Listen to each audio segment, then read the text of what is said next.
اور جب تم سفر کو جاؤ تو تم پر کچھ گناہ نہیں کہ نماز کو کم کر کے پڑھو، بشرطے کہ تم کو خوف ہو کہ کافر لوگ تم کو ستائیں گے، بے شک کافر تمہارے کھلے دشمن ہیں۔ اور اے پیغمبر، جب تم ان مجاہدین کے لشکر میں ہو اور ان کو نماز پڑھانے لگو تو چاہیے کہ ان کی ایک جماعت تمہارے ساتھ مسلح ہو کر کھڑی رہے، جب وہ سجدہ کر چکیں تو تم سے پیچھے چلے جائیں، اور دوسری جماعت جس نے نماز نہیں پڑھی ان کی جگہ آئے اور ہوشیار اور مسلح ہو کر تمہارے ساتھ نماز ادا کرے۔ کافر تو چاہتے ہی ہیں کہ تم ذرا اپنے ہتھیاروں اور سامان سے غافل ہو جاؤ کہ تم پر یکبارگی حملہ کر دیں،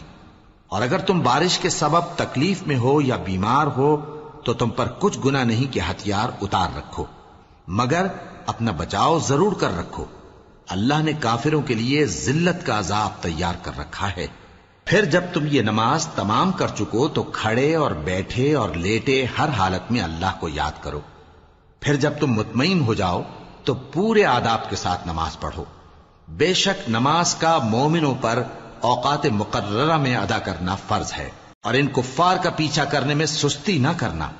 اگر تم بے آرام ہوتے ہو تو جس طرح تم بے آرام ہوتے ہو اسی طرح وہ بھی بے آرام ہوتے ہیں، اور تم تو اللہ سے ایسی ایسی امیدیں رکھتے ہو جو وہ نہیں رکھتے،